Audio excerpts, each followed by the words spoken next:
Alright, Shalom, Shalom. All praises, honor, and glory unto Yahweh, Bahasham, Yahushai, Bahasham Rachak Wadash. Double honors to the elders and the apostles of Great Millstone who rule well, pushing this 100% truth of the gospel, waking up and sealing the elect of the nation of Israel through the spirit and power of Yahweh, Bahasham, Yahushai.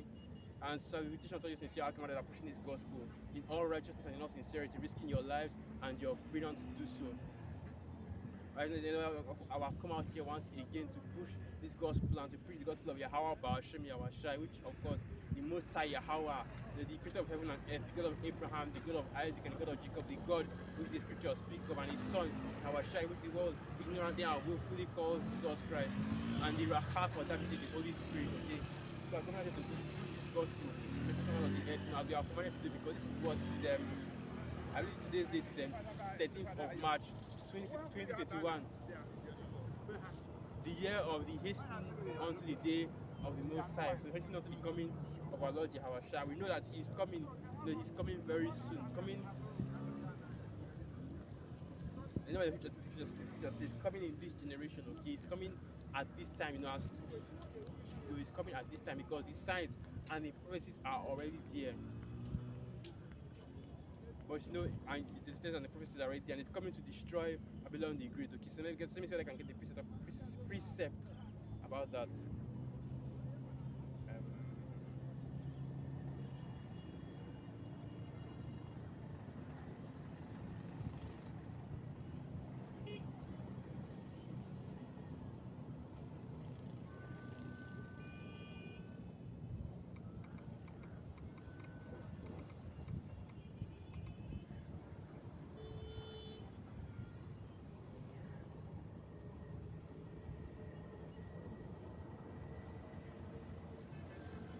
Alright, so this book of Psalms 137, and I'll start from verse 7. Remember, O Yahweh, the children of Edom, in the day of Jerusalem, who said, raise it, even to the foundation thereof.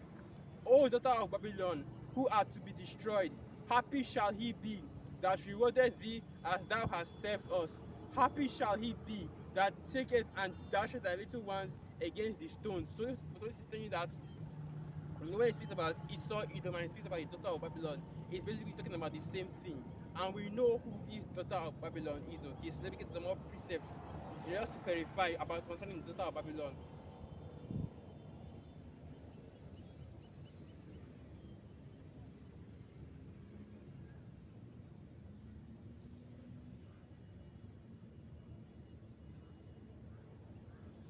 Here it is. Okay, let me get this one. Jeremiah 51, verse 33, and it reads, for thus saith the Yahweh of hosts, the power of Israel, the daughter of Babylon is like a threshing floor. It is time to thresh her. Yes, a little while, and the time for her harvest shall come. And that's basically speaking about the time we are living in right now. We are living in the time of that daughter of Babylon. And so I also want to get this last piece before I continue on. Alright, Isaiah 47, verse 1, and it reads, come down and sit in the dust, O virgin daughter of Babylon, sit on the ground. There is no throne, O daughter of the Chaldeans, for thou shalt no more be called tender and delicate. Okay, and it goes further down into speaking about the destruction of Babylon the Great. And going into the book of Isaiah 63, and I think I should get that one as well, Isaiah 63. Because all this is speaking about what? It's speaking about the future of the daughter of Babylon, the future of the kingdom of the new Babylonian kingdom, the new kingdom of Babylon, which is destruction. Alright, to be destroyed by Yahushua. So this is the book of Isaiah 63, verse 1, and it reads, who is this that cometh from Edom, with dyed garments from Bozrah? This that is glorious in his apparel, traveling in the greatness of his strength. I that speak in righteousness, mighty to save. Wherefore art thou red in thine apparel, and thy garments like him that treadeth the wine fat? I have trodden the winepress alone, and of the people there was none with me. For I will tread them in my anger, and trample them in my fury, and their blood shall be sprinkled upon my garments, and I will stain all my raiments. For the day of vengeance is mine, is in my heart, and the year of my redeemed is come. So Yahushua is coming back to bring vengeance upon upon his, for his people, against our enemies, which are, of course, if you really want to go into it, the other nations, but mostly majorly Esau, Edom, okay. That is who the daughter of Babylon is. That is who the daughter of Babylon is. Esau, Edom, okay. So let me get this precept real quick. I believe that is Lamentations for the 4th chapter. Let me get that precept.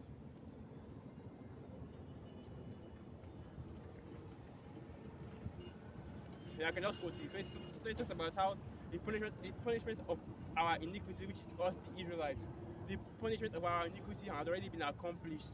Yahweh Yahushua will no more send us into captivity. But then the punishment of Esau, the punishment of the daughter of Babylon has started, and they will now pay. They will have to get that precepts. So, okay, I butchered it a little bit. I have to get the precepts.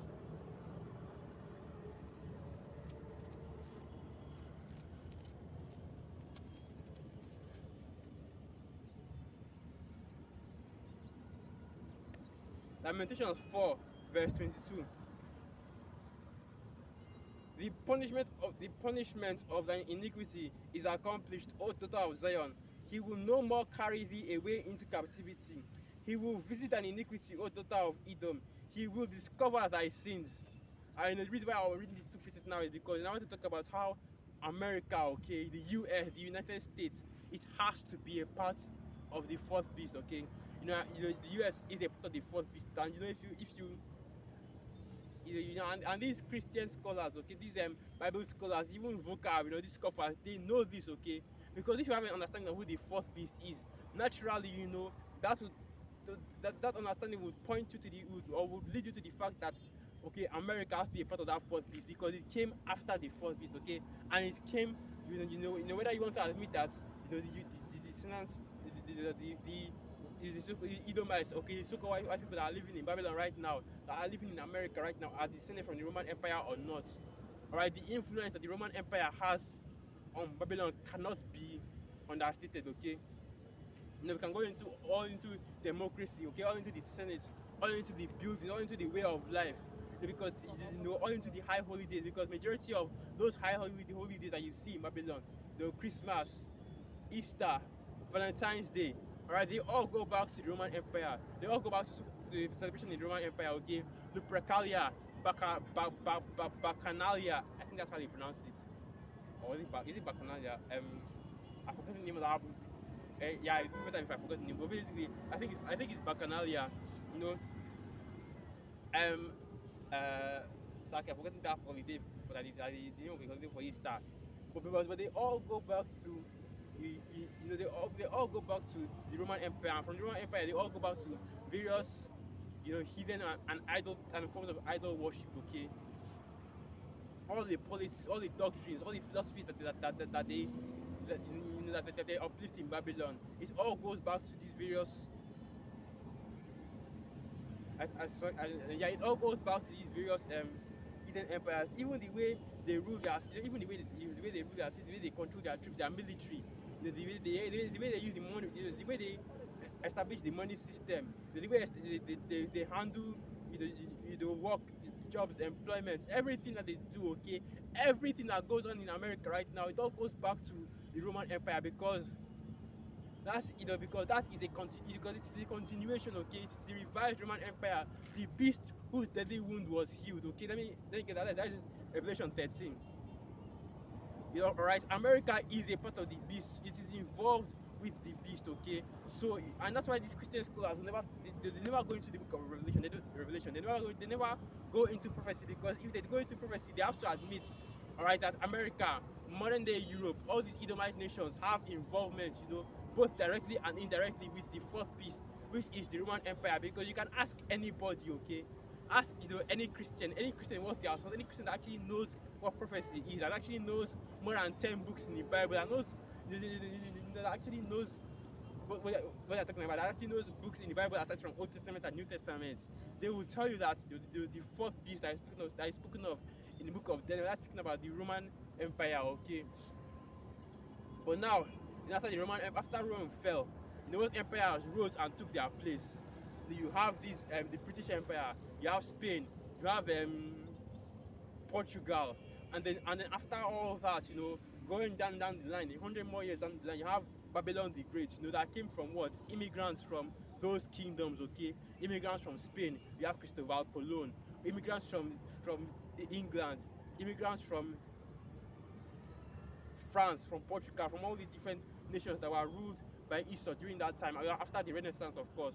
You have them coming into Babylon and taking over that land, and now through and now because of prophecy, they put the northern kingdom into captivity, into slavery, and then they crossed the point into the western coast of Africa, the western hemisphere of Africa, and they took the Israelites that were there as well into captivity, which is all the fulfillment of prophecy, because this is the last captivity we were meant to serve. We were meant to serve captivity under all nations, but especially under Esau Edom, because if you go into back into the book of Genesis, it will tell you that we are going to be slaves to Edom, and we are going to be slaves eventually to Esau Edom, back to the blessings that Esau was given by Jacob. Thy fatness, thy blessing shall be the fatness of the earth and the dew of heaven, and thy dwelling shall be. It's like thy dwelling shall be on the fatness of the earth and the dew of heaven, and by thy sword shalt thou live, and through thy and it's like I have to get it. Let me just quickly read this. I don't want to butcher that precept, so let me just quickly read it.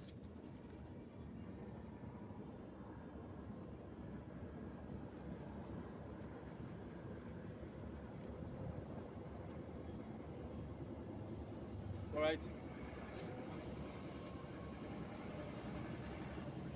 Genesis 27, verse 39. And Isaac his father answered and said unto him, Behold, thy dwelling shall be the fatness of the earth, and of the dew of heaven from above, and by thy sword shalt thou live, and shalt serve thy brother, and it shall come to pass, when thou shalt have the dominion, that thou shalt break his yoke from off thy neck. And that's basically what has happened in this time. Esau has broken that yoke from off his neck, and now the Most High has given him that power to take us into captivity, because that's all part of prophecy, okay? Deuteronomy 28 verse 68. That's what we are going through right now. But it's just proving that Esau Edom, okay, America is part of that Roman Empire. That the Romans were Edomites. Whether these Christians want to admit it or not, that is a fact, okay? And this Edomite Empire continues, because what does the scripture say? There is no new thing under the sun, okay? And I always want to make a video about it. Anyway, but there is no new thing under the sun. That which has been is now, and that which shall be. I have to get that. I've forgotten how it goes. I always forget the precepts. I forget these precepts pretty easily. That's why I always go back into them, because I'll start being able to say it. I'll start being able to quote it properly. But I'm never going to forget Revelation 13 verse 16 though. Anyway, Revelation 3 verse 15, and it reads, That which has been is now, and that which is to be has already been. And the Most High requireth that which is past. Right, that's plain, because what exists now, this kingdom that exists now, NATO and the EU, okay, this Edomite rulership that exists now is the same one that existed during the time of the Romans, to the T. Only difference is a little bit of technology here and there, but it's still the exact same thing. Everything that you are seeing right now is just a repetition of history, okay? It's a repetition of what happened during the Roman Empire, okay? And you can look into the history books if you want.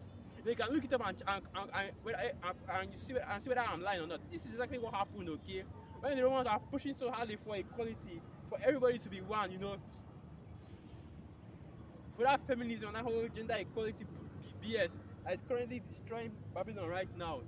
When they were pushing for, legalizing homosexuality, okay, legalizing transsexuality, freedom of choice, freedom of this and that. When they were pushing for all kinds of wickedness, first throwing all the people of the earth into constant sin and iniquity.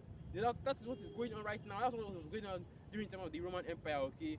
Going around and building barracks, building what do they call these things again? Building military bases in different nations, I'm sure. Let me Google it. How many military bases are here in this country? Even in Nigeria, I believe that the US has a few military bases here in Nigeria. Let me check.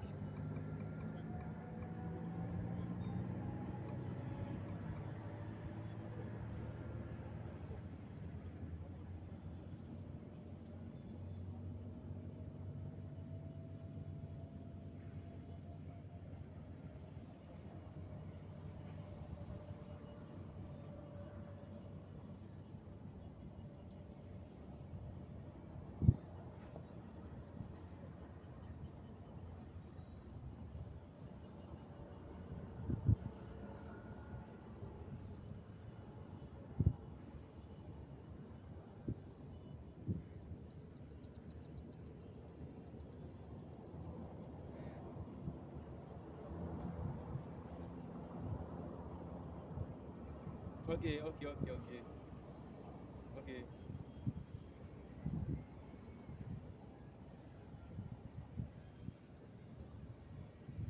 okay, okay, okay. It says that there's it says that there's no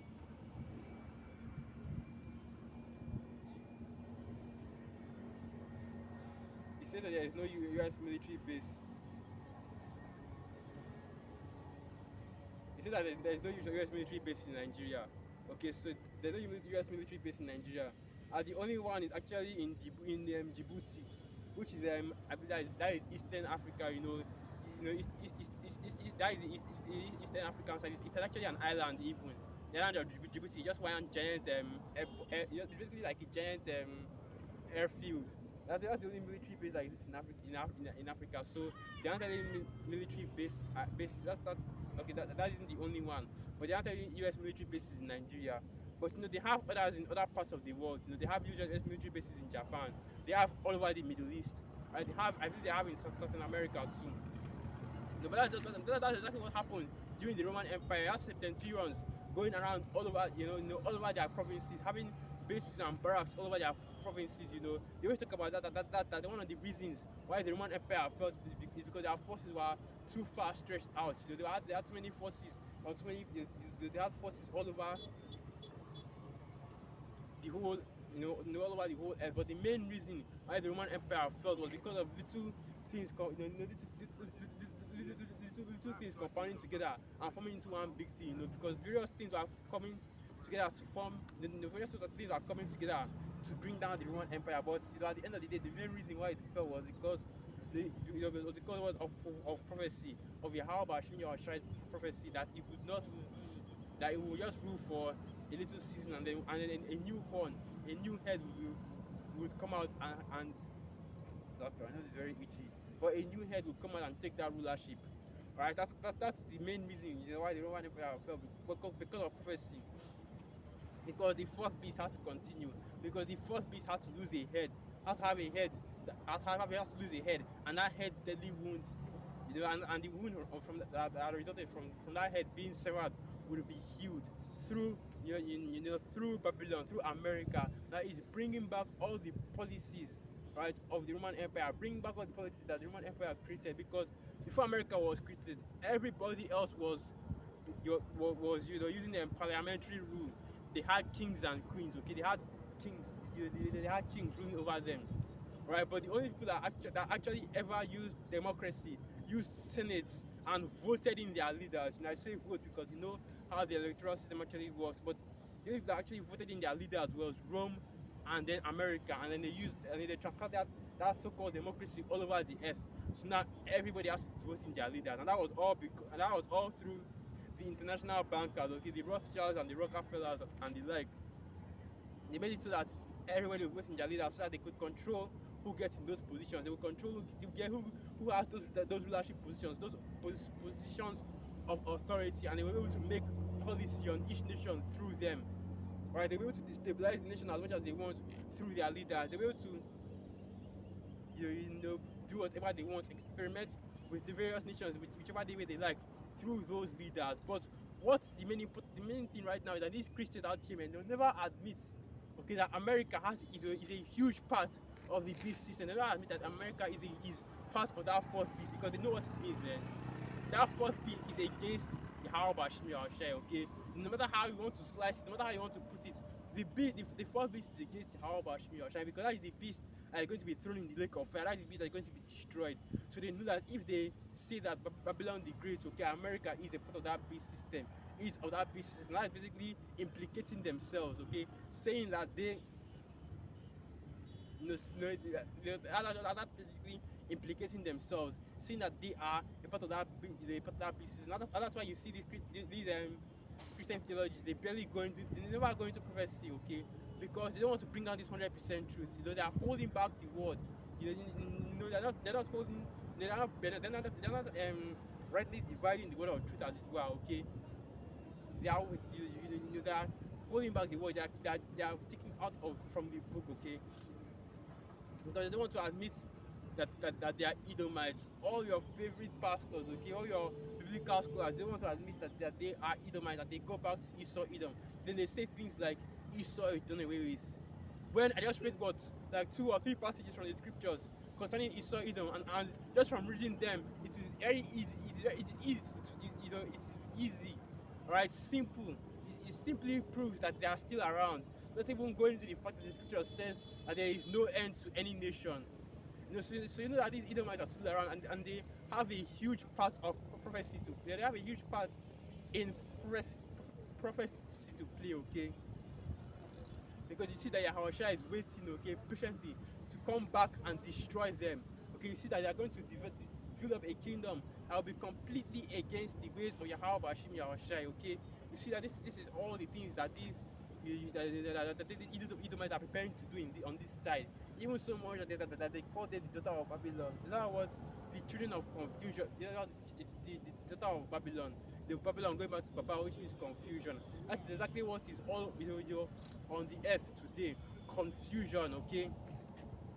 In all various types of ways. Everybody's confused about who they are, what they should be, and what they should do, because they have not been told the truth, the 100% truth. When they don't be told what it is, what it actually is, you think, you know the funny thing, if you Edomites, the funny thing, Esau gets all messed up when we tell them they are Edomites, but they don't realize that if you knew, okay, you are an Edomite, your life will be far easier, okay, your life will be far better, because then you already know what you should do, okay.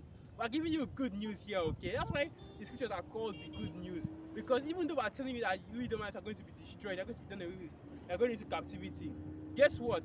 Telling you that you're an Edomite is far better than what Esau is doing. Telling you that the so-called white man lying to you, telling you that that you're the great people on the earth, telling you all these lies, and you knowing in your spirit that it's not true. You knowing that you're just a plain ass Edomite, that you're nothing special, okay? Now that we've told you who you are, that you're an Edomite, we tell you how you fit in prophecy. We tell you all that you are. You're the wicked, you're a liar. Now you won't try so hard to be what you aren't, okay? Because there are so many of these Edomites trying to be Christian, trying to fear the Most High, but they can't, trying to not be wicked, but they can't, because that's not in their spirit, okay? It's not in the spirit of these Edomites to do right, to do good, okay? What does the scripture say? Can him that is accustomed to do evil? Let me get that. Right, and it might sound like some people, this might sound ridiculous, but this is the truth, man. It's not in this Edomite spirit to do good, to be righteous, to fear and worship Yahweh Bashim Yahushai. Let me get that. Can him that is accustomed to evil do good?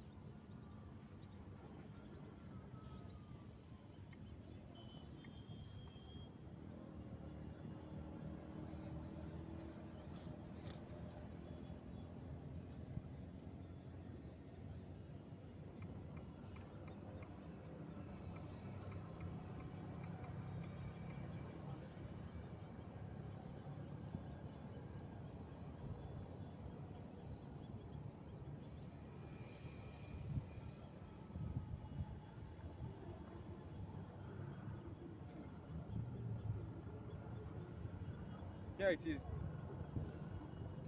Jeremiah 13, verse 23. Can the Ethiopian change his skin, or the leopard his spots? Then may ye also do good that are accustomed to do evil. That is exactly what we're telling you. We're giving you good news here, okay? We're telling you exactly who you are. We're giving you the 411. We're telling you what you are, who you are, what you are as a people. We're telling you the truth. That's the damn thing, okay? That's the damn thing that you people don't understand. The truth will set you free, okay? When you finally understand what the truth is, you no longer live a lie, live in the lie that you are living in before. So now you Edomites, you believe that you are so-called whites, that you have to be perfect in everything that you are doing, that you civilize the whole earth, that you are the first people that are ruling on the earth. You are the original people, okay? You are the original Europeans, you are the original this and that. That you came from, that you are the first people that inhabited Europe, okay, which is all a lie, okay? That's not actually how it happened. That's not actual history, okay? That's not facts at all. Alright, this is who you actually are. You are the Edomites, okay? The sons of Isaac through, you are the Edomites, the sons of Isaac through Esau. Alright, you are the basement of the earth, you are the wicked of the earth. You are made for destruction. I know that's a little harsh, but once you accept that reality, guess what? Everything else in life becomes easy for you. So now you know what is going to happen to you. You are going to be destroyed. They are going to die. That your destiny that you perish forever. So now you can enjoy this kingdom, okay, without any reservation, because you know what you're going into when once this kingdom is through, man. Captivity, okay, eternal, slavery. And you and on the flip side, okay, you Jakes, you Israelites, because you see the way our people are struggling, trying to make ends meet, okay, but they don't realize that this is not their kingdom. This is not their rest. This is Esau's heaven, okay. This is your hell. You are put here to serve captivity, to serve under slavery, okay. That doesn't sound like something that would happen to somebody that was put to be kings on the earth, That's just like you see Jake coming out there, with that whole stay up kings, I'm a king, I'm a queen, all this, all this madness. I already know what the word queen goes back to, but now let me focus on that whole king thing. We're not kings on this side, okay? Right? The scripture might say that we are all kings and princes, but guess what? We're not kings on this side, because, and let me get the precept, because in the book of Ecclesiastes, King Solomon said that he beheld servants riding on horsebacks as princes, and princes walking on the earth as servants. That is exactly what we are on this side. We are servants on this side, because already you say that we are kings, okay? Guess what? We're not just kings, we are gods as well. But since we are, since we are gods on this side, why don't we go and save ourselves, okay? Why don't we, call a whole army and a whole host of angels? Since we are churches, okay? Since we are made to reprove angels, to judge angels, why don't we call a whole army of angels to come down and whoop these devils? We can't, because that's not who we are on this side. Okay, that's why Yahushua came down as a man, okay? The son of the Most High, he came down as a man, and he suffered the way that he suffered. He came down as somebody that was living in abject poverty, okay? Somebody that was poor, in this world, but as teacher say, rich in spirit. Nah, I think I can get that. Poor in, I think I can get that, rich in spirit. So let me see whether I can get that, because a precept is going through my mind right now, but I don't really know what it is. Let me see whether I can get that.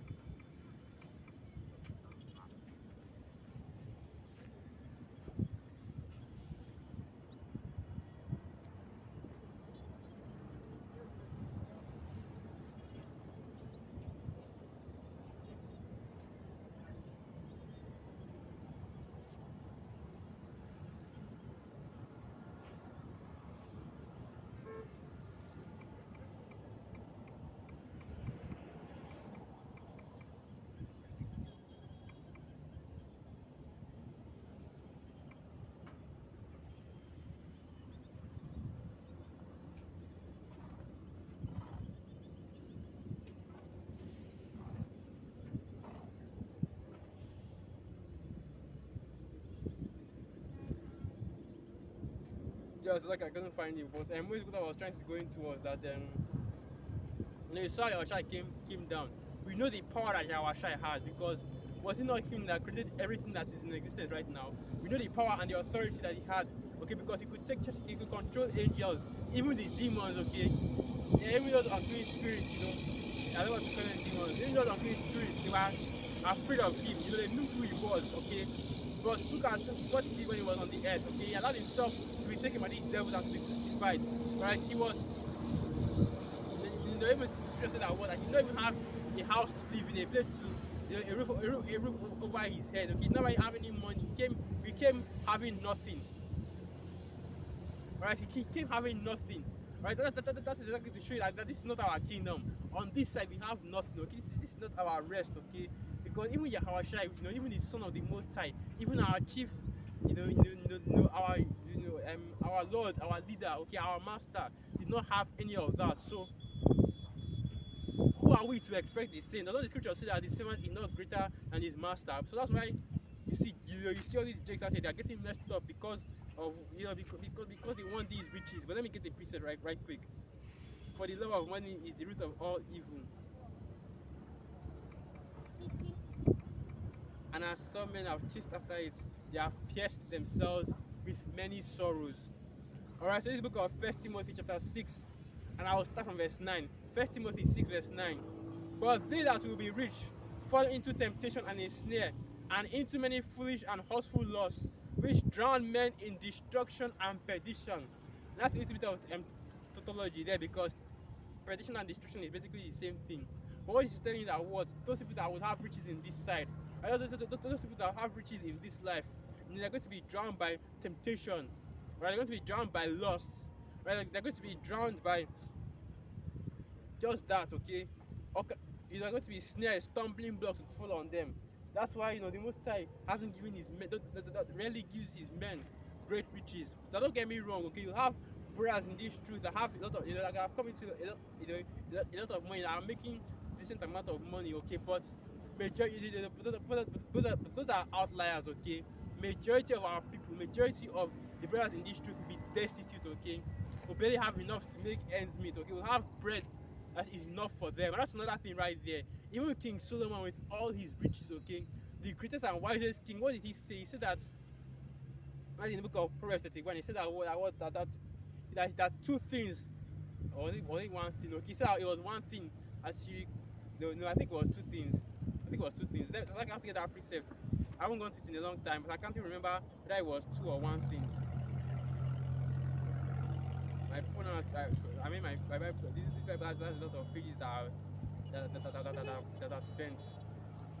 that are folded, so I cannot bend, folded.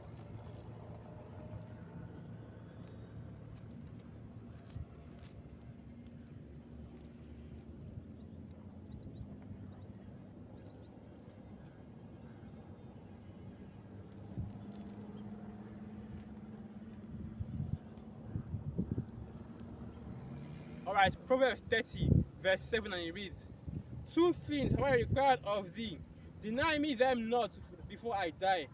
Remove far from me vanity and lies. Give me neither poverty nor riches. Feed me with food convenient for me. That's basically it, okay? The only thing that we need is our daily bread, okay? And enough just to get by, okay? Just to come out here and do this work. Just to go out there and do the work, work on the highways and byways to push this world, to the fucking miles of the earth. That is the only thing that we did from Yahweh Bashim Yahushai. Alright, every other thing is just surplus. Okay, we don't need that. We only need every other thing is just surplus. Just an extra blessing on the Most High for our labors, okay? Because we already know that the main riches, okay, our riches are, and let me get that as well. Our riches, where our riches are, where our treasure is in the kingdom, okay? Because even Yahweh said that word, that I believe that is Matthew the 6th chapter. I believe that is Matthew the 6th chapter.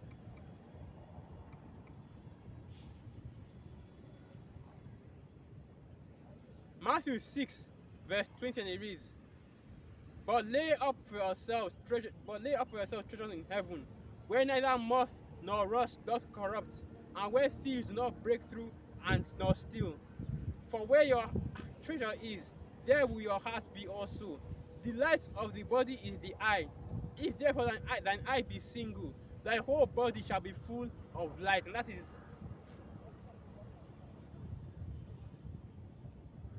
yeah. I know this is very. I know it really gets itchy when I'm out here. That's basically where your mindset should be in this world, okay? Laying up treasures in the kingdom, laying up treasures in heaven, because that's where we're going to spend the rest of eternity, okay? We only have what, a year, maybe we only have what, at most a year, or a year, or if Esau really delays, 2 years in this kingdom. Because guess what, Yahweh Bashim Yahushua is hastening things up. Right, so we might not even have that long. So we have about a year or 2 years left in this kingdom before Yahushua comes back. Because his coming is already already that close. Okay, close enough that that through the Spirit you can see the final touches being put in this truth, man. Through the Spirit you can see the final prophecy is coming to pass. Through the Spirit you can already see that the books are basically all about to be fulfilled, because things are already happening because the things are already happening, basically to put what I'm looking for, to put a bow, because that's I think that he's saying, to put a bow to finish up this whole thing, man. So what I'm saying is that what us as Israelites, we have nothing on this side, okay? We're out here to serve captivity, and we're here to what, to captivity and to come back to our heritage, to repent, so that we might be delivered. That's what we are here to do. And understanding all these things set you free. So now, You're not worried about, you're not worried about, what's going to happen to you in the future. How to make as much money as possible, because you know that this kingdom is going to be destroyed. So not about the money you make. Let me get that.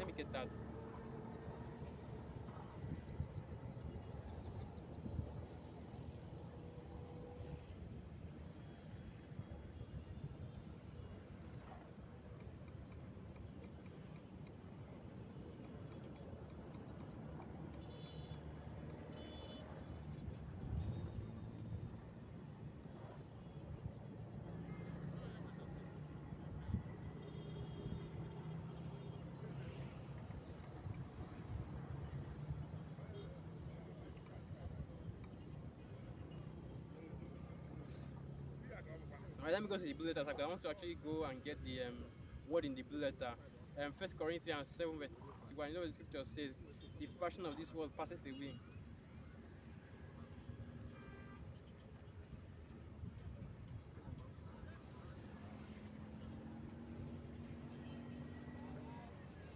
Alright, so First Corinthians 7, and I'll start from verse 31, and it reads, "And they that use this world as not abusing it, for the fashion of this world passeth away." So let me get that word fashion real quick, the blue letter.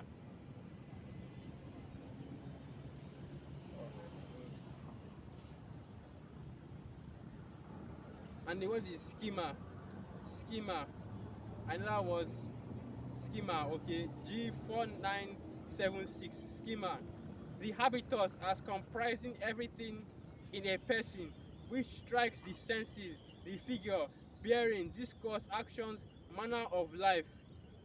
And I don't even understand that at all. But anyway, what I'm basically trying to say, that this world, things of this world are temporary, okay? And I'm going to what destroy. That is good, because 2 Peter 3 verse 10. That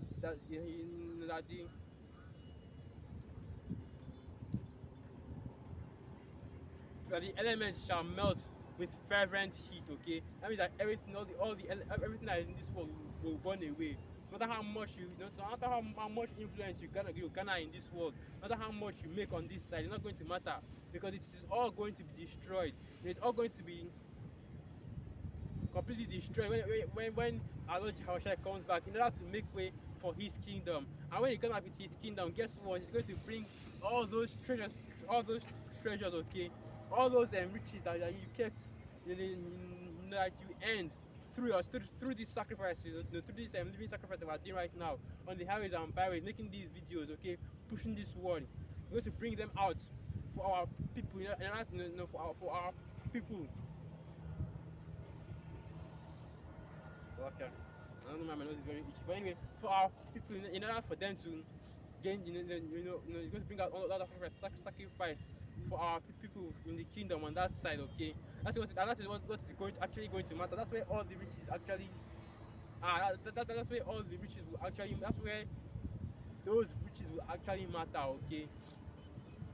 Because we're not fighting, because as Israelites, we're not fighting for a place in this kingdom, because we have no place in this kingdom, okay? Esau is trying to get rid of us. The other nations are joined together with him in trying to get rid of us, okay? The only place, the only reason why we as the people have survived for this long, and let me get that.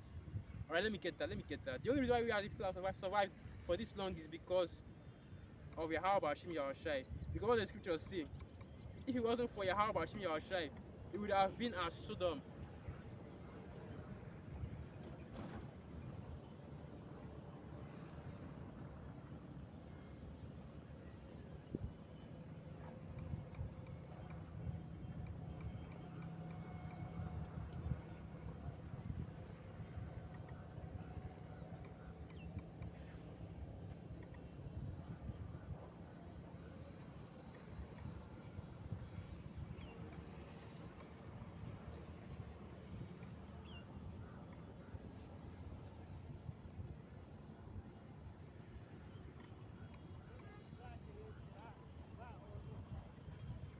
Malachi chapter 3 verse 6, and it reads, "For I am Yahweh, I change not. Therefore ye sons of Jacob are not consumed." Right, and The scripture also says that what if it wasn't for Yahweh Bashim Yahushai, it would have been as Sodom and as Egypt. Okay, so that is telling you that we as a people are only we are only where we are today, we are only alive today, okay? Even though we are in captivity, even though we are in this situation that we are at, but we are only here today because of the mercies of Yahweh Bashim Yahushai, because he could have easily allowed these devils to completely wipe us out, because that is exactly what they wanted to do, okay? They wanted to completely take us off the earth. Psalms 83 says that what? Let us come together against them. Let us come together. They say that they have taken crafty counsel against us, saying, "Come and let us come together against them, that the name of Israel may be no more in remembrance." Okay, they want to completely wipe us out, but because of the mercies of Yahweh Bashim Yahushai, we managed to preserve. Okay, we are preserved by those mercies. Okay.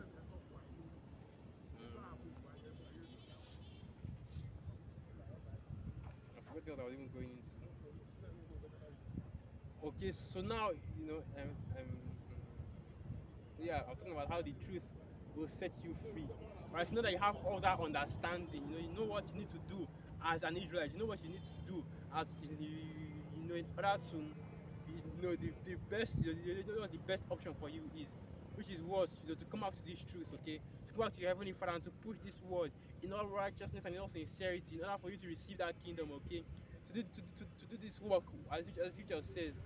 The scripture says to work your own salvation out with fear and trembling. Okay, because that's the only way that you will be delivered. Because you're not going to be.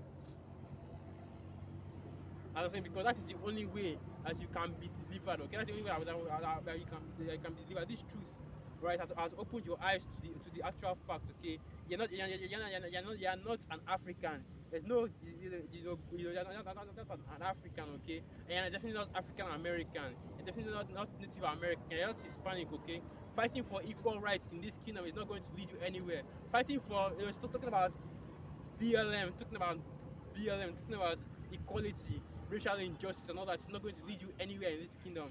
Because first and foremost, okay, your race is not even black, okay, because that's a huge stumbling block for so many of our people, especially the southern kingdom, especially the ones that are up in Babylon, because they are so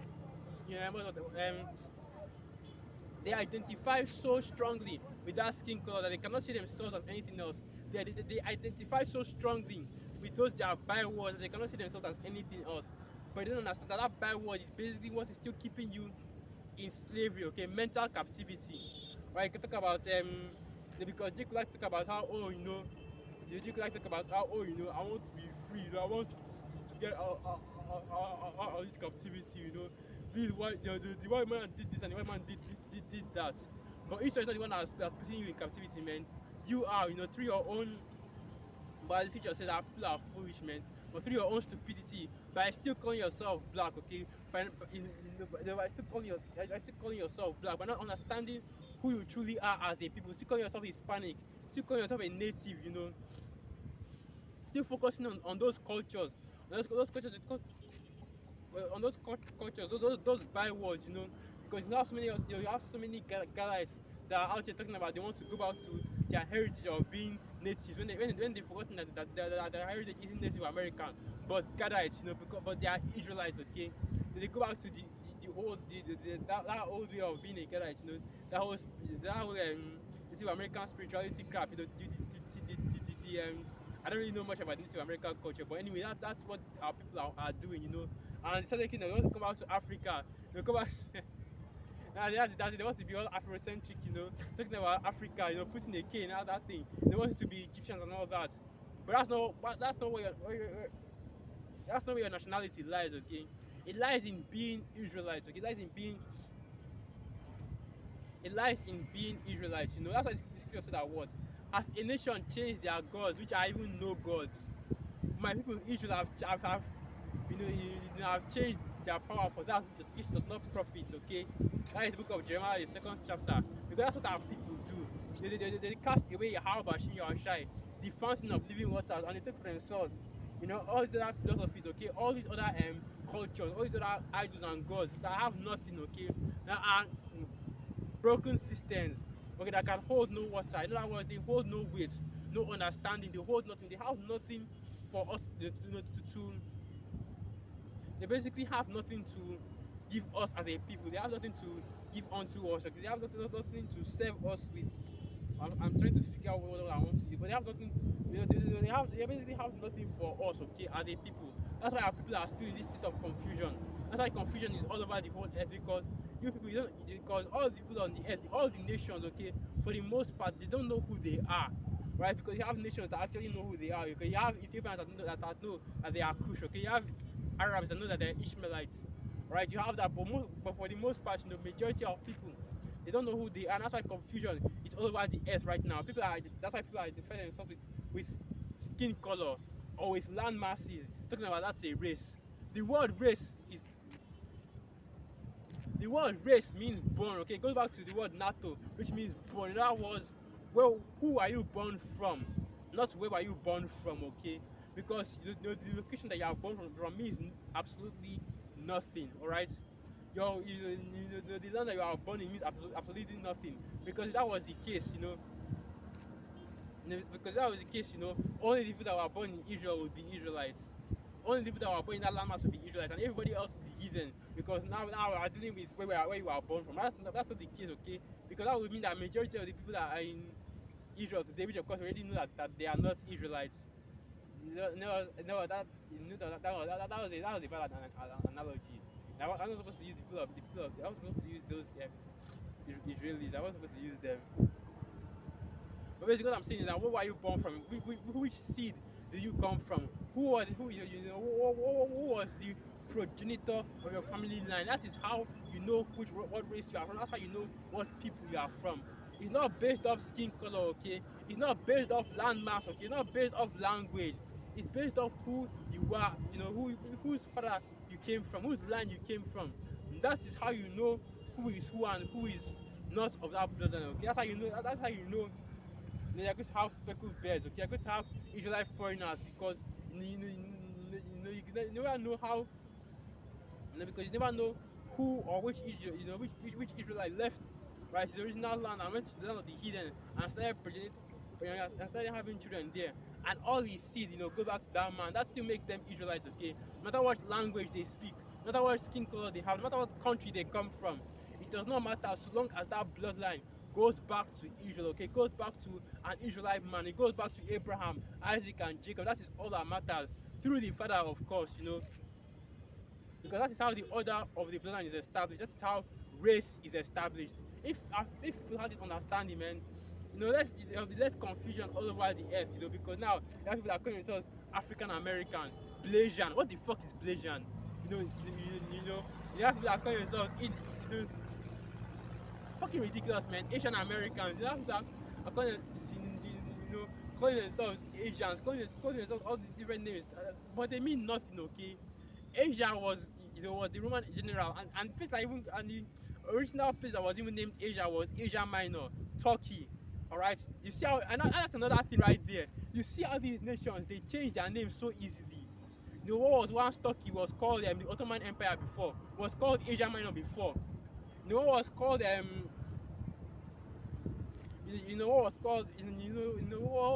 land that was called this would change. The land was called a land can change its name very easily based on who had rulership over it. And because Israel is ruling over the earth right now, he changed names of all the lands, of course, which are creating more confusion, because now the ancient and the original names which the lands had before was changed by Esau. That's more confusion right there. What I'm trying to say is that how can you identify yourself by a landmass if the names of these landmass keep changing every so often, okay? Every few hundred years, because Rome, right? When you talk about Rome now, there are like 3 different Romes. You have Roma in Italy. You have Rome in Greece. I believe you also have a Rome in Vatican City. Okay, or maybe there are just 2 Romes. When you talk about our Rome in the past, Rome was huge, okay? Covered up a majority of I think it was Europe. The Roman Empire was huge during that time. Okay, all the provinces of Rome plus Rome itself, which was basically its own nation. Alright, which was named by Rome, which wasn't even the original name of that land. That was the land of Japheth, but it was named but Rome was named by the founder of that land, Romulus. Which is showing you that you cannot even identify yourself by a landmass because it changes so easily. The only thing that is constant, that's the beauty of your how about Shimi Shai right there. Everything else, every other way to identify yourself and to identify your family line will not work except you use the original way which was established by Yahweh Hashem, by Yahweh Hashem Yahweh Shai. And hey, call halal Yahweh Hashem Yahweh Shai, man, because what did he do? He said that if that it is only through the bloodline of your father that the seed and the nation can be established through the man. That's something that can never change, okay? No matter how much you mix up your seed, no matter how much no matter how many different nations your bloodline goes through, okay? Whether you are Asian in this generation, then you turn African in this generation, then you turn European in this generation, and you turn them then you turn them into a different race in this generation. You turn Arab in this generation. It does not matter because your bloodline still goes back to a progenitor, an original man, okay? Certain man that lived during that time and that built a nation, and his children are the ones that inhabit that nation. Both spiritually. Alright, they might not still be in that nation right now, but those children are still inhabiting that nation in a sense, okay? And that shows you right there, okay, that's but this Bible is the 100% truth, because everything else is a lie. Every other way of identifying people based on race is a lie, except for through your forefathers, because you cannot use land, because land, see how easily the name of land changes. You cannot even use skin color, because you see men like Blake Griffin, men like Logic, okay, in just one generation they are built they were changed from black, just one generation they were changed from black to white. Men like Drake, for example, just one generation, man. And now you see Blake Griffin's child, you see Logic's child, you even see Drake's child. All of them look like Edomites, but guess what? They are Jake, okay? Because their fathers go back to Jake, okay? Because if you see their grandfather now, you see all of them, Logic's child, Blake Griffin's child, Jake's child, look at their grandfather. They are all Israel. Look at the grandfather. They are Israelites, okay? The dark flesh and all of that, everything perfect. But you see their grandchildren, if you just bring up a random picture of Drake's grandchild, or Logic's grandchild, or Blake Griffin's, their sons. If you just bring up a random picture of their sons, you see Jake, you see Jake coming out like, oh, these are Edomites, these are Edomites, Esau. Oh, that little boy is going into slavery, or that little boy is going into captivity. But they now show a picture of their grandparents, and suddenly, crickets, everybody shut the fuck up. Because they know, because these people, they don't have any understanding, man. And the scriptures can give you that understanding, because you see how easy it is to get all these other ways of identifying race mixed up. But now that you are going through the bloodline of the father, the son, they are going through the bloodline of the father, now you know exactly who is who. No matter what skin color they come in, no matter what land that they are living in, nothing changes, okay? You can't say that, oh, he used to have this father before, but then the father now changed. That's not how it is, okay? The person's mother can change, that's normal. But the father never changes, because it is always the same sperm, fertilizing different eggs all the time, okay? It's always that same seed being put into that same seed being put into these women, man. That's why men can have multiple wives, because the seed always stays the same. But the woman, the body that is housing that seed, it can change if it wants, doesn't matter. And that is 144% math right there, okay? That's 144% truth, Because that is exactly how we identify race, And if your people still use that way of identifying race, and this is how you know Esau is the devil, man, because he knew that the correct way of identifying people based on race, but he didn't want to use that, because he knew that he knew what it will result in, okay? People knowing exactly who they are. If you go back to your forefathers, you trace the name of your forefathers, you trace their lineage, from different lands that they migrated to, you know exactly who they are. And that will bring less confusion on the earth now.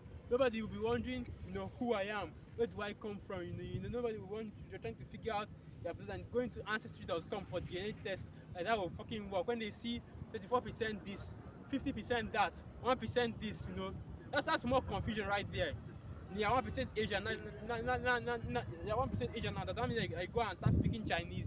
I start dressing up like this small hats and start eating dog and bats. That's not how it works, man, okay? You can't do none of that. Okay, it's all through the spirit. Okay, it's all through the spirit, through the seed. All right, because what does that word spirit mean again? Breath. All right, the word spirit means what? Breath, and it's all through depending on the seed that you came from. Right, that's the kind of spirit that you will have. So that you know if you're an Israelite based on your forefathers, your ancestors, what spirit they carried in them, what seed line you came from. Now you know who you are as a people, and that's another thing right there. When you know who you are as a people, when you know that you're not American, you're an Israelite, because that's exactly how it works. If people actually knew who they were, then they would know what the prophecies have to say about them, and there would be no confusion. Okay, everybody's mind would be clear, right? There will be perfect understanding. Okay, that's something that Esau doesn't want, because he doesn't want people to know that he is the devil. He doesn't want people to know that he is Esau, Edom, the Edomites, as the Bible speaks of, because that would make it clear what his future is, what his destiny is. Slavery. That will make it clear exactly what kind of person he is, and nobody will trust this devil anymore. Hell, they barely trust him now, and they don't even know who he is. Imagine if the people of the earth knew that Esau was a so-called white man. But don't worry, that time is coming. Okay, don't you Edomites think they have gotten away with it? They have gotten away with deceiving the whole earth, because the time is coming when the whole earth will know that you are the Edomites. Okay, they already it's already coming to their mind right now. They are seeing you the way you walk. Right, people are, you have more nations calling Esau devils now more than ever. But that time is coming pretty soon, man. When you start seeing more Israelite camps pop out from all the different nations, okay.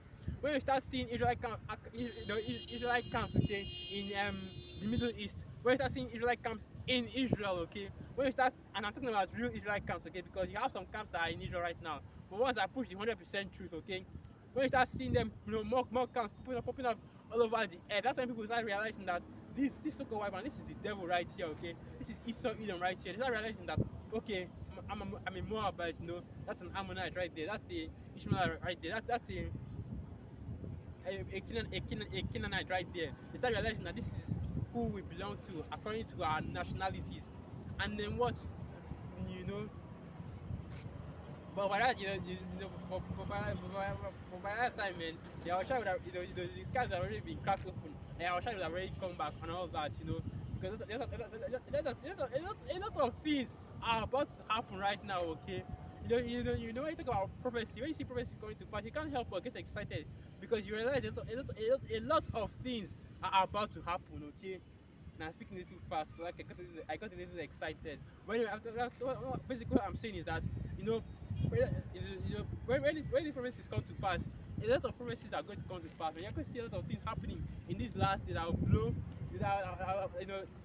blow your mind, man. And I'm not going to lie. I've already seen things happening right now that are going to blow my mind. And pretty soon it's going to be a daily occurrence, man. When you see, it's already a daily occurrence, because you look at the Akemen videos, man. You see the chariots, you see the amazing things that they're doing in the sky. Right, you see the great works of Yahweh Bashim Yahweh over the earth. Having your mind blown is already a daily occurrence in this street already. But the time is coming when you are going to see even more greater things, okay? Because throughout 2020, what are you hearing? Super moons, red sun, eclipse, this and that, showing you the signs of what is coming. Throughout 2020, the epidemic turned into the pandemic, lockdowns, people in their houses, okay? But all these great signs, and you think 2021 will be any different, More things are about to come up in these years. Things are already even happening, alright, in the spirit, okay? Things are already happening in the background, But majority of the people of this world, they don't have eyes to see that, so they don't even know what is going on. But through the spirit, things are being hastened, okay? Because that's exactly what this year is for hastening the coming of the day of Yahweh Bashim Yahweh, and that's going to be a beautiful day, man. It's going to be terrifying as well, but still, the way Yahweh comes back, you can see in that slick ass white chariots, man, that's going to be a sight to behold, Because you talk about how it's going to come back and destroy the heathen, of course, because if we continue in this truth, we know that we don't have any worries. But man, I'm not thinking about that chariot, man. That chariot is going to be fine as hell. That chariot is going to be, that chariot is going to be, magnificent, man. That's going to be one of the best and most beautiful looking things you're ever going to see. You're ever going to see. And guess what, man? That's going to be on this side, you know. Man, then the kingdom, the kingdom, man. You know, just thinking about that, just thinking about it. It's not, I can't even imagine what it's going to look like when that chariot, when our chariot comes in that chariot, man. I can, you know, hey, that's another reason. That's another reason to hasten there. How about your share right there, just to see that final chariot, man. Anyway, no, you're probably shouldn't have said that it was the final chariot. Just to see that beautiful chariot, man. Anyway,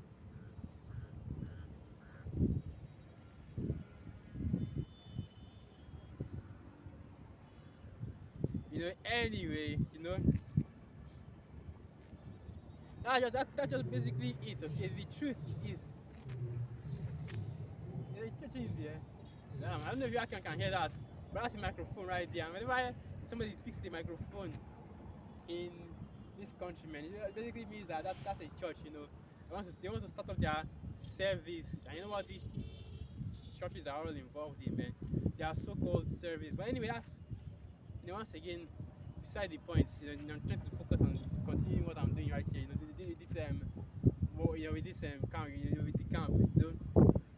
But anyway, what I was going into is, you know, that's the truth right there. You know, so much could have been accomplished, you know, by doing so little, just by having a little understanding. That's why in the book of Jeremiah 6 verse 16 it tells you that what, I should go, I should remember the old paths and, you know, inquire for the old way, and prepare, you know, inquire for the old way, where it was the old path, and walk therein, and you will find rest for your soul. It's that simple, okay? Because you see everywhere in this world, they are all confused about their purpose. They don't understand. They are confused about their purpose. They have so much confusion in them. But the simplest, the simplest way to clear up that confusion is just to what? Remember the old paths, okay? Go back to the past. Try to trace your family heritage, and then you know and understand who you are as a people, okay? Prepare yourself for the search of your fathers, you know. Go back to who you were, you know. Go back to the past, and then you'll be able to get that will be what will guide you into the future. And this is the search of your fathers right here for you Israelites, okay? You Negroes, Latinos, and Native Americans. You can use this, and this is the perfect way to start the search of your fathers. You know, by going into this world, going into the scriptures and getting that understanding, okay? By learning from the scriptures, okay? And the other thing I wanted to actually mention was about let me see if I can get that in definition.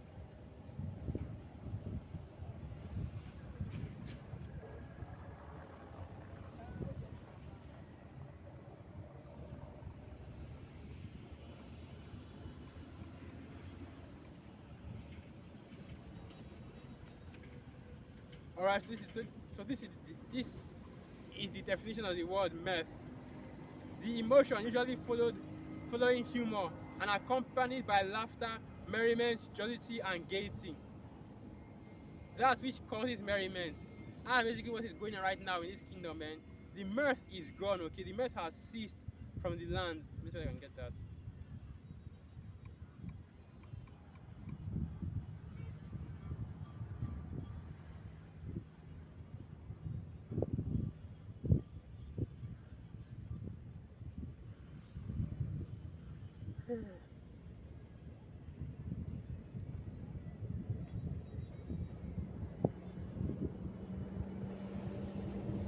Right, here it is.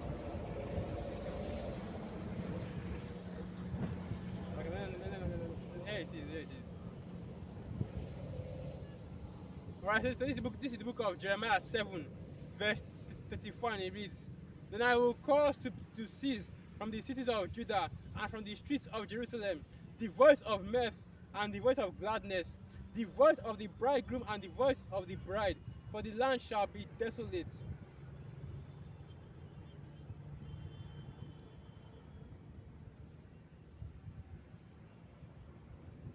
And that's basically it, okay? The mirth of this land, okay, the mirth of this kingdom, the mirth of this world is gone.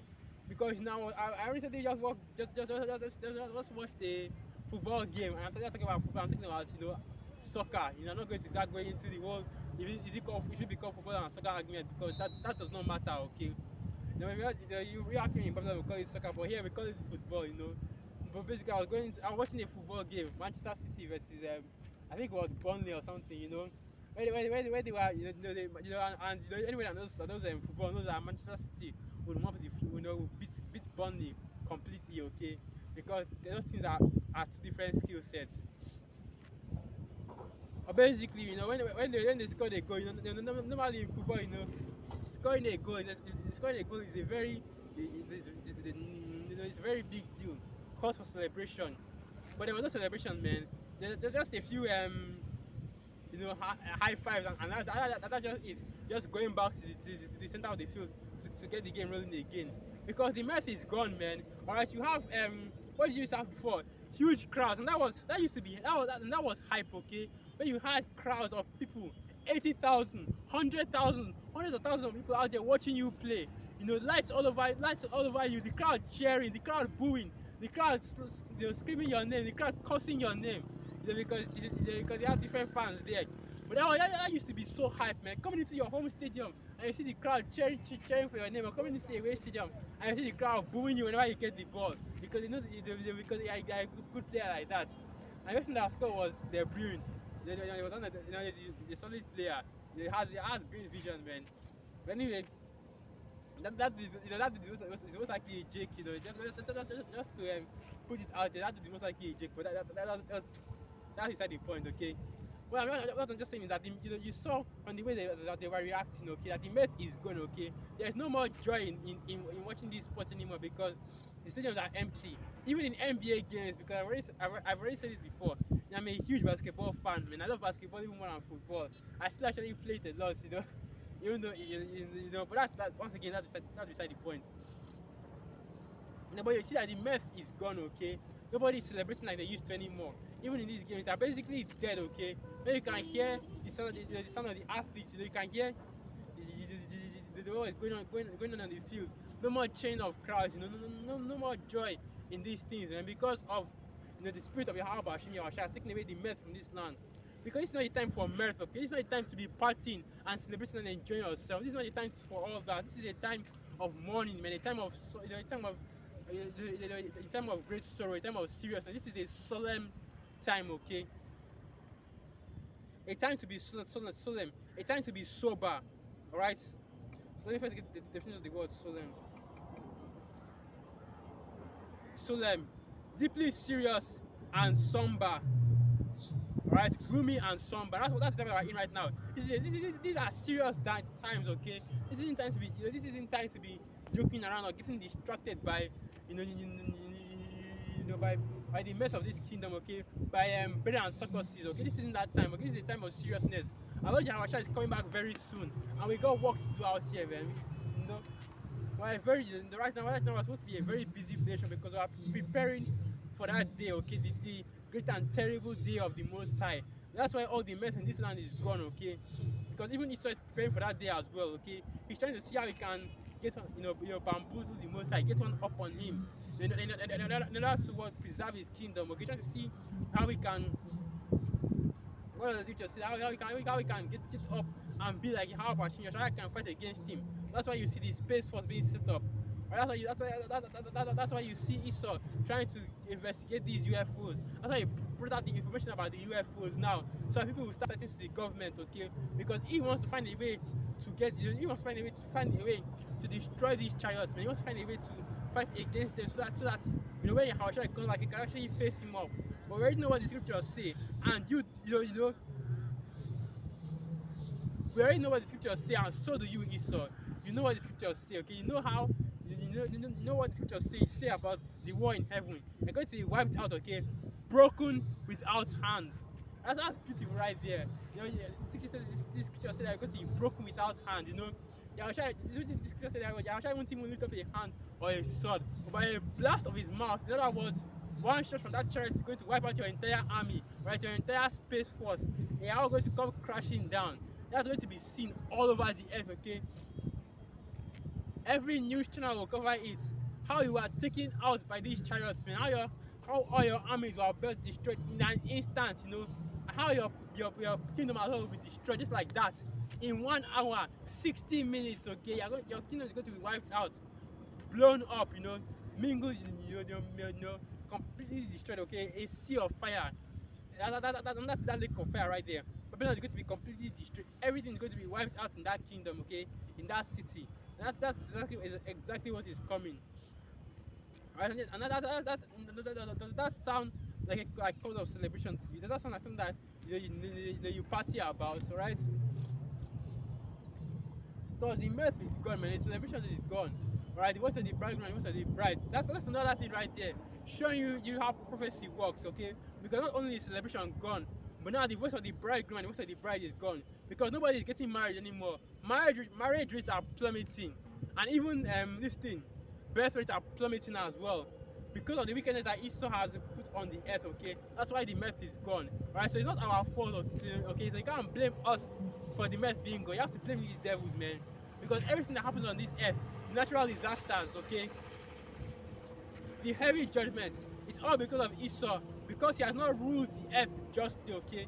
Because he has been an unrighteous ruler, an unrighteous judge. And because his wickedness has exceedingly polluted the whole earth. That's why Yahweh has been stirred up to act against him.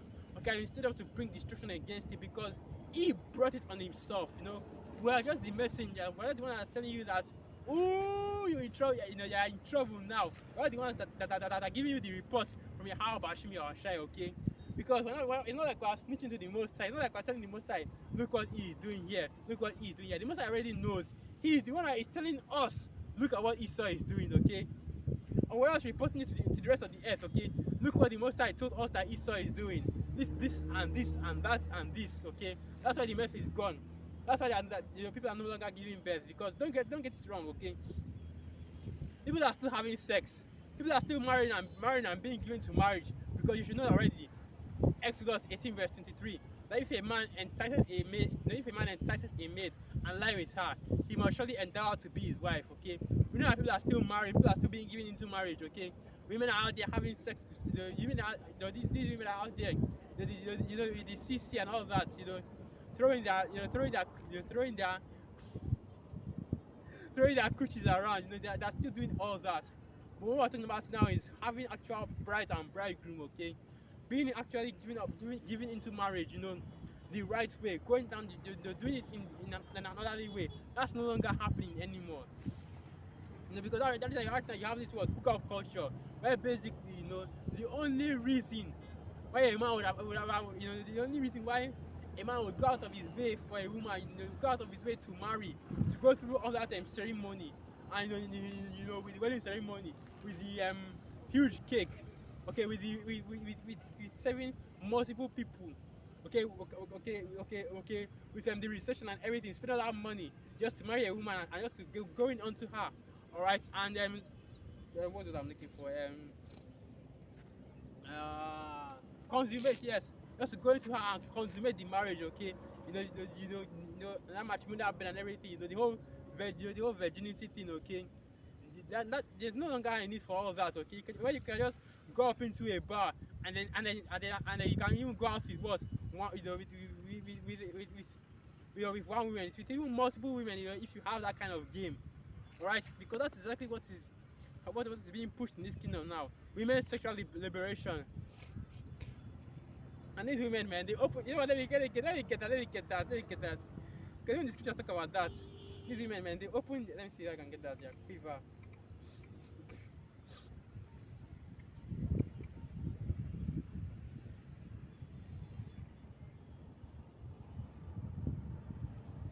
Here it is. Alright, Ecclesiasticus 26, verse 9. The whoredom of a woman may be known in her haughty looks and eyelids. And you see the way these women are puffed up, man, proud. Alright, so that is to tell you right there that a proud woman is automatically an harlot, okay? Because a proud woman will automatically be given into that harlotry, man. She will automatically want to hold herself out. Because what you have when you see these proud women, they think that they are basically queens, okay? That all men need to worship the ground that they walk on. All men need to, that all men would die and would kill for them. That all men would simp for them. And everything I'm saying is because I've watched a lot of red pill lately. Also, this red pill content lately, with the coach Kevin Samuels and all of that. I'm watching them a lot lately. They are supposed to go. I recommend them a lot. But yeah, for the most part, man, you always, before I actually watched them, I actually thought that, it wasn't really that bad in Babylon, that. Because I used to watch the red pill a lot. I used to watch meek a lot. I used to think that, they're just over exaggerating. It's not really that bad in Babylon, They're just using crazy extreme examples. But guess what? everything that majority of these mixed people say, all the extreme things that they say, it's actually true. Okay? It's actually happening in Babylon. Women riding the CC, having a body count of over 100. These things are actually happening, and there are millions of these women that are actually doing these things in Western countries. Okay, when throughout their younger years, they spend their time jumping from penis to penis. Having like having sex with like 3 different dudes in one day. And then when they get older, they now start screaming about. Yeah, let me get this preset, man. That's not what I'm talking about. Okay, this isn't a red pill channel. Okay, this is a big channel. This is a channel about the gospel, man. So let's read that. Okay, so continuing on, Ecclesiastes 26 verse 10. If thy daughter be shameless, keep her in straitly, lest she abuse herself through over much liberty. And that is why they took the man out of the house. Okay, because any show, okay, where a man has a daughter that has come of age, stereotypically that father will be overprotective of their daughter. Basically drilling every man that comes near them. That's okay. That in fact that is commendable. If you have a father that is overprotective of their daughter, guess what? There's no such thing as being overprotective of your daughter. Okay, you should make sure, as the scripture say, keep her in straitly. In other words, keep her on the straight and narrow. Make sure that her path is right. From childhood. Make sure her path is right. From childhood, you should start preparing her to be a perfect wife for a man out there, man. Because that is your whole duty as a father, to prepare your daughter to be a wife. Okay. And that's telling right there, because what does the word wife mean? Woman, right? Because if you are preparing your daughter to be a wife, you are basically preparing her to be a woman. Because these women that are out here, they're not actually women. Okay, they are whores. Okay, and even whores, I even disgusted at some of the things that these modern women get to, get to, man. We know how you women, we already know how you women get down, and it is nasty. But that's beside the point. What I'm trying to, what are we talking about? Raising your daughter to be the perfect woman, which is what? Raising her to be a proper wife, which is what? Submissive, feminine. Okay, because that's a huge deal right now. Because you see all of these women out here with their hundreds of tattoos, on the camera, talking about bruh, like they're trying to be so as masculine as possible. Okay, when they're putting out tank tops and all of this, you see them out here, even without their excessive makeup, they still look like men. Okay, trying to be as masculine as possible. This is you actually want to keep out what? Submissive, feminine. Okay, because this is the traits of women. Okay, because right now in this society they make you think that, as a woman you have to be strong, you have to compete with a man, which already puts you at a huge disadvantage. Because who are you competing with? You're competing with people that are, let me not even go into biology right now, but you're competing with people that you're competing with your leaders. Okay, you're competing with people that are already greater than you. Because what does the scripture say? As a woman, you're already the weaker vessel. Okay, as a woman, you're already the weaker vessel. As a woman, your eye will be towards your husband. So now you're trying to compete with your husband, with that person that is above you. And that's why so many of these women are unhappy. That's why you see so many of these single women out here that are over 50 talking about where are all the good men gone. Lord damn, especially the Israelite woman. Hey, you are competing, you're trying to compete with your men. And if it wasn't for the support of Esau, making it so easy for you to compete with your men by making your men as disenfranchised as possible, kicking your men out of the house, okay, helping you make it so easy to kick your men out of the house. Because how many Jakes right now, how many Israelite men are in prison because of their women? Because their women decided, because Eve decided to side with Esau, to sabotage Jake. Okay, that happens so much. Okay, that happens even in this truth, man. You have brothers that happen to, because that's how this kingdom is set up. It's set up to lift up the women to believe that they can compete with the men. But that's a lie, because look how disenfranchised men are in this kingdom. Look how mistreated men are in this kingdom. Just to give you women a chance to compete, and you still aren't measuring up, man. You're still not measuring up. But anyway, what I'm saying, you keep, you raise up your wife, you raise up your daughter to be a proper wife, a proper woman, as I was saying, submissive, feminine, that can actually cook or clean, do her work, let me get that, let me get a precept about that.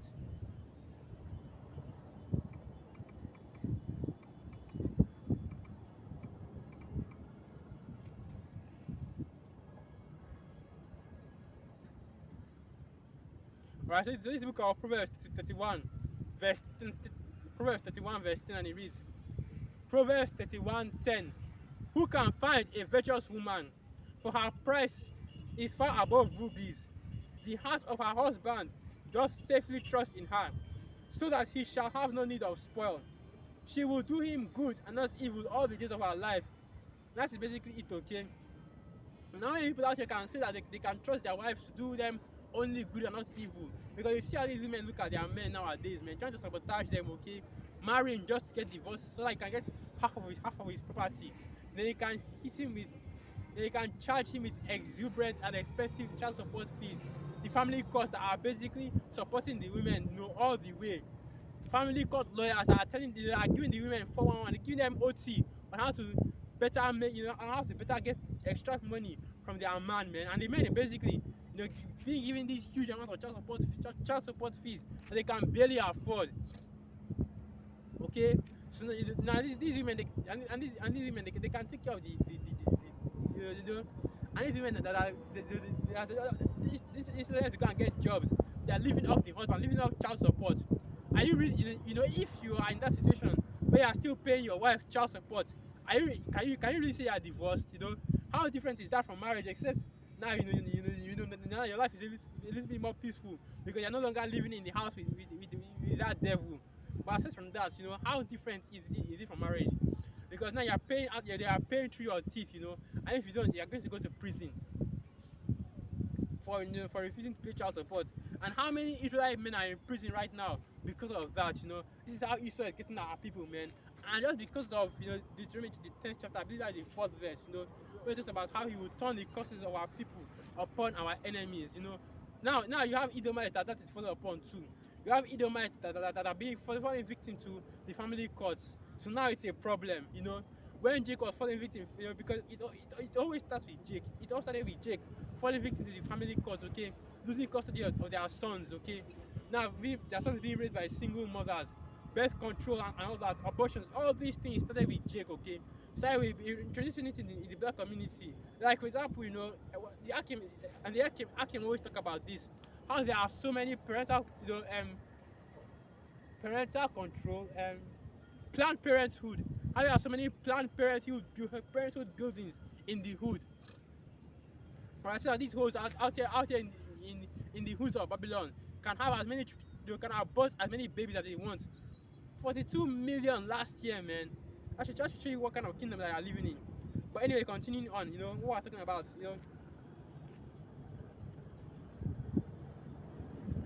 26 verse 11. Watch over an impudent eye, and marvel not if she trespass against thee. That's another thing right there with these women. You can do everything right, but these women will still turn out, these women will still turn out any which way, okay? That's why you have, what's a good example I could use? I can't think of any good example in the scriptures, but anyway, that's why you have Steph Curry and Aisha Curry right now. See what Aisha Curry, that was happened last year. But people are still bringing it up again because that woman, man, she's out of control right now. Okay, she's completely out of order. You see the same thing with Will and Jada, with Will Smith and with Jada Smith, how she cheated on him with somebody, somebody that was basically below him. A man that was lower that was on a lower level than him, and because of the whole empower the women movement that Esau is pushing, Will Smith couldn't do anything about it. Sat down there with the woman that committed adultery against him and did nothing, okay? Sat down there and talking to her like, that was perfectly normal, just going around and sleeping with different men. That's fucking disgusting, man. When you are seeing that, you see how emasculated, emasculated the Israelite man is. Where you are expected to, where you are expected to be cocked by a woman, okay? Where you are expected to allow your woman to go out there and sleep with whatever man she wants and come back to you. Talking about, it you're like a fucking entanglement, man. Imagine that. Imagine the kind of thing that you are living in. And even if you have a daughter, you're trying to raise her up to far. And she prefers to go the whole way of feminism to be liberated and all of that, there's nothing you can do about that. This scripture says, marvel not if she trespass against thee. Alright, because there's nothing you can do. On this side, man, the women on this side are too far gone to be saved. It's going to be, the only salvation for them is in the kingdom, and that's why the scripture says that you'll be saved through childbirth. In other words, you'll be saved by joining yourselves to one of the men that are in this truth. But anyway, and the men that are in this truth, we are saved by joining ourselves to Yahweh Shai. So I don't see how that is unfair, because a lot of these women, they like to say that, but that's not how it works, okay? There's no equality in this truth, okay? There's no everybody is equal, all people are equal. Even in Israel, there's no equality, okay? You can't say that anybody is equal to the Most High Yahweh. You can't say that anybody is equal to Yahweh Shai. You can't say that anybody in Israel is equal to King David. They have already mentioned 3 different people that nobody in our nation is equal to. And then you now mention the 2 apostles. You now mention the top men in the 144,000. You now mention the middle men in the 144,000. You now mention the bottom men in the 144,000. You now mention the top men in the 1/3, the middle men in the 1/3, the bottom men in the 2/3, and then mention the bottom men in the 1/3. You now mention the rest of the 2/3. You already see that there are already like 10 different hierarchies in Israel alone. Then you now mention the heathen. Then they mention Israel is at the bottom of the heathen. So you even have a hierarchy among the heathen, the top heathen and the bottom heathen. So what the fuck are you still talking about? When you already have clear instructions on how to be, okay, as an Israelite, you still have Israelite women talking about how they can teach us like the men. They can be just like the men, competing with the men. See, it's still on that feminism crap. What are our people doing? Why are we going up so much when the instructions are so clear? That's something about it. That's how foolish, that's how stupid our people are, man. The instructions are clearly written, repeated over and over again, just in case you didn't get it the first time. But there's a lot of people that are still talking about instructions unclear. There's a lot of people going to the comment box asking others questions about something that has been repeated so many times that brothers are broken down. Every year, every month, the brother brings out breaks down a certain part of the doctrine that people can get confused in. But you still have people out here asking questions like they don't know what's going on, like they're still confused about something. How? Alright, continuing on. Ecclesiastes 26 verse 12. She will open her mouth as a thirsty traveler when he has found a fountain, and drink of every water near her. By every hedge will she sit down, and open her quiver against every arrow. That's basically what we're talking about, how these women are, okay? And when they are given a little freedom, when they are allowed to be free, that's why this is a word. That you should not allow her to be, you should not allow your daughter too much liberty, okay? Because when these women are free, you see how they act, man. They completely destroy their kingdom with wickedness. With this adultery that is going around now. Now people are talking about, how it's very easy to catch STDs in Babylon because of all the women that sleep with various men. Okay, now almost every woman has those herpes, crabs, the clap, all the different diseases that came forth from adultery. But if the women were in order, you'd be surprised to see how easily all these diseases will just disappear. Even HIV, man, you're surprised, boom, poof, gone. Just like that. Then you see that all these diseases just magically disappear. But all these diseases are caused through adultery, through the much liberty that these women enjoy. But don't worry, man, because in the kingdom, you women will be put in a rightful place, and there's nothing wrong with that, okay? And I don't want to be, I know what it doesn't even matter to say, because I'm not really a brother that gets much views. So I'm not going to get a bunch of women in my comment box talking about I need to respect him, I need to do this and that. I'm pretty straight, okay? I'm okay. So all these things are a result of wickedness. The mirth being gone, alright, the mirth being taken away, because that's exactly what happened, okay? Because you see what these people do whenever they celebrate, man. You see how people act in this kingdom whenever they celebrate anything, man. You see the kind of wickedness that goes forth, okay? Whether it's the food that they serve, unclean meats, okay, and whether it's the adultery that they perform, okay. This the orgies, riding the train, all kinds of wickedness, that you don't even want to go too deep into that, okay. The lasciviousness, okay, the wickedness from all the men, from all the partying. Alright, that's exactly why the Most High are taking away the men, because all kinds of wickedness go forth just from these celebrations, especially during these high holidays, man. The kind of especially during these high holidays, especially times like especially like the high holidays that just got past, Valentine's Day, and the new one that is coming very soon. Let me check the calendar for when it's coming. Easter. Because right now this is the new moon. I completely forgot about that. This is the new moon. The first, I believe the first month of this year. Now 14 days from now, that's the Passover right there. Another Passover, and hey, we might not be celebrating the Passover in the kingdom like we are told, but all praises, glory, and honor to Yahweh Bashim Yahushua all the same. We are drawing near and near to another Passover. Alright, so let me get that calendar.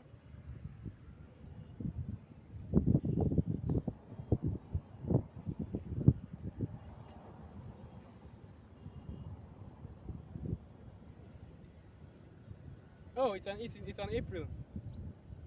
It's like on my phone is into it. Okay, like I was saying. Oh, it's in April. The first week of April. That's when Easter is, man. The first week of April. Okay. We still got a long way to go before we actually get to the. Like I said, we still got a long way to go before we actually get to the Easter. But that's all celebrating wickedness. Okay. Like for example, now before Easter, you'll have the 40 days of Lent, which is basically the 40 days of weeping and crying for Tammuz. If you read the book of Ezekiel, it's telling you exactly what that is speaking about, okay? How the women were weeping and crying for Tammuz. They baked cake, and let me get that precept.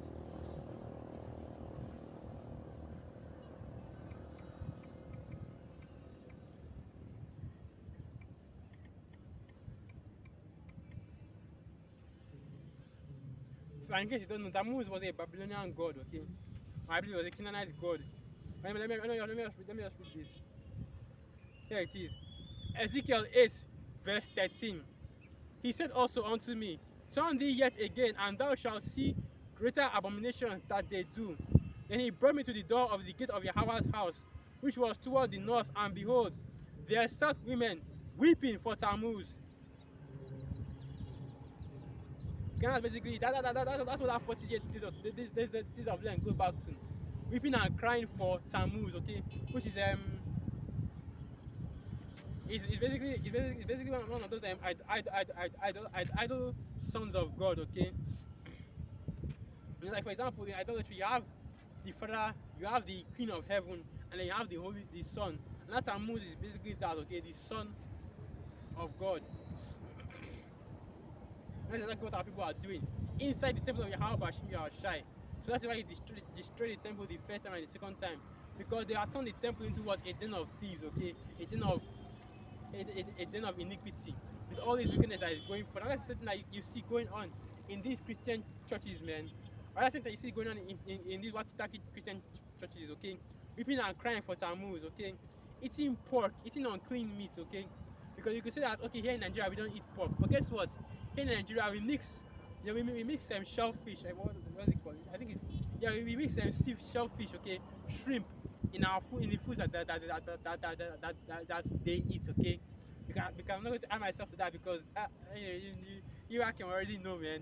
That's not, we don't do that anymore. Ever since I got into this truth, I don't do that anymore. Alright, but basically, they mix shellfish, shrimp in their food, okay. They use it as a spice. They dry it, they fry it and dry it, and then they mix. They fry it, dry it, grind it, and they put it in their food.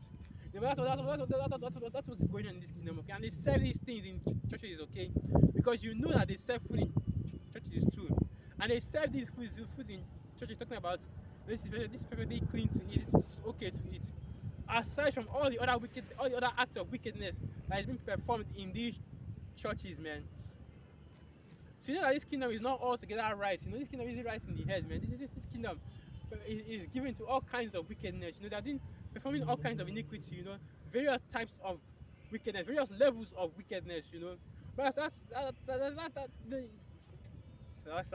I want to say that was and these high holy days, these are the days where all these things happen. That's why I didn't get that in the book of Hosea, which is another thing going into the mess. That's why Yahweh Hashem Yahushua said that he will make sure that these high holy days. Let me get that. That is in the book of Hosea. And here it is. Hosea chapter 2, verse 11, and it reads, I will also cause all her mirth to cease, her feast days, her new moons, and her Sabbaths, and all her solemn feasts. That is basically is going into what? These high holy days that is going on in these churches right now, man. How about Shin Yahushua is going to break all that apart the same way he did last year, 2020, okay? Because nobody celebrated Easter last year. But we celebrated the Passover last year. It was beautiful, man. I was actually my first Passover in the truth. Anyway, I didn't actually celebrate it, but I plan on celebrating this year. I just want to, I plan on celebrating the next moon, the 14th day of the next moon. Because you can actually do that. Okay. Say for example, you're unable to celebrate the Passover in the first month, or in the first month, you can actually celebrate it in the second month. Okay. So that's what I'm planning to do, because I want to get the Passover right. And I want to know how to officiate it first and foremost. Before I actually start celebrating it at the same time as the rest of the Akim. Because I don't want to make because this scriptures talk about eating the Passover meat unworthily, and I don't want to do that, okay?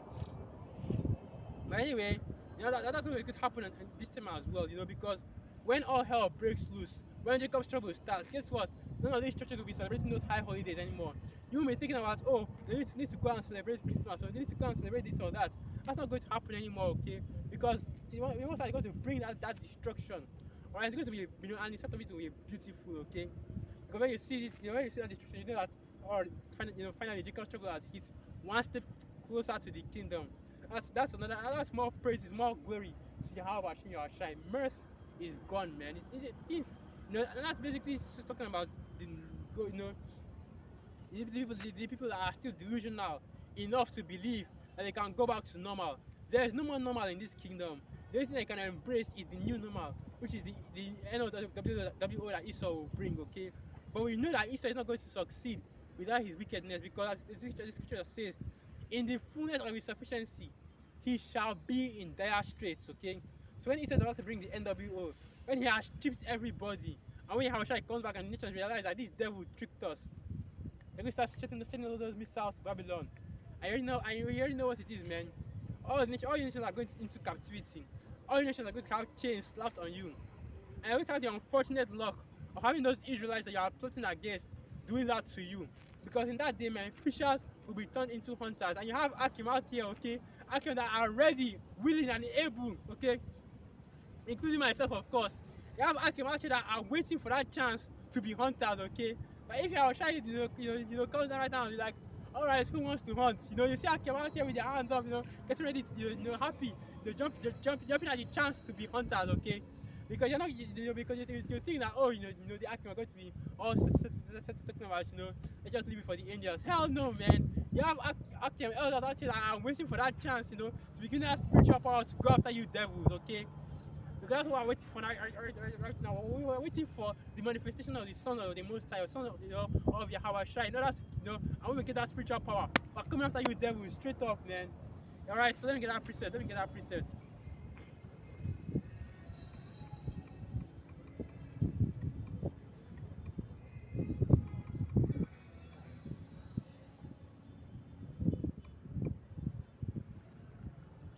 So this is the book of Jeremiah 16, verse 16, and it reads, Behold, I will send for many fishers, saith Yahweh, and they shall fish them. And after I will send for many hunters, and they shall hunt them from every mountain, from every hill, and out of the holes of the rocks. And that's what's coming to you, devils, man. No matter where you hide, that's the book of Amos. I read the 9th chapter. Though you dig into heaven, it's like though you dig into hell, then shall your the Most High's hand take you and bring you out. And though you dig in, and though you climb up into heaven, then shall the hand of Yahweh Shai take you and bring you down, okay? No matter where you go, no matter where you run, no matter where you hide, the hunters will find you. There isn't nowhere to hide, okay? There isn't going to be a chance there isn't going to be anywhere to hide from Yahweh Bashim Yahweh. He's going to be looking for you. All over the earth, and the hunters are going to be out there looking for you as well. And you know that in that day, man, you're going to see them out here, out here on the highways and byways. They're no longer pushing this word anymore. But they're not hunting after, the wicked, bringing forth that judgment, okay? Because that spirit is going to be put on us in that day. To be going after you devils, man. And during that time, man, let me get that.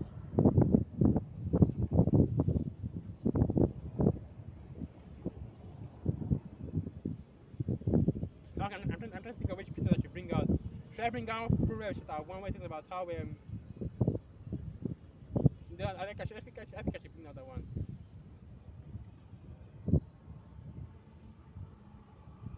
Yeah, I think I should bring out this one. Proverbs 1 verse 25. But he has set at naught. Proverbs 1 verse 25. But he has set at naught all my counsel, and would none of my reproof. I also will laugh at your calamity. I will mock when your fear cometh. When your fear cometh as desolation, and your destruction cometh as a whirlwind, when distress and anguish cometh upon you. So in that day, man, the men of the Lord will be mocking, will be laughing. When people are in straits, when people are in dire straits, okay, you Edomites, and you two-thirds as well, because okay, when you had the chance to repent, you didn't take that chance. And Esau, that you enjoy your kingdom, you did all that your heart could desire, and when your heart Hashem shall bring that judgment, man, you are going to be laughing and mocking in that day, because that's what the Spirit will have us doing in that day, man. All right. Because that's exactly what the Spirit of your heart Hashem wants to do to you devils. Wants to mock and laugh at your calamity. Okay, so I think I should close out here. Let me just end this here. So it does. I'd like to give all praises, honor, and glory unto Yahweh, Ba'asham Yahweh, Ba'asham Racha Kodash, Wa Abad Babal, and through the Spirit of your action, may you acquire for edified. Shalom.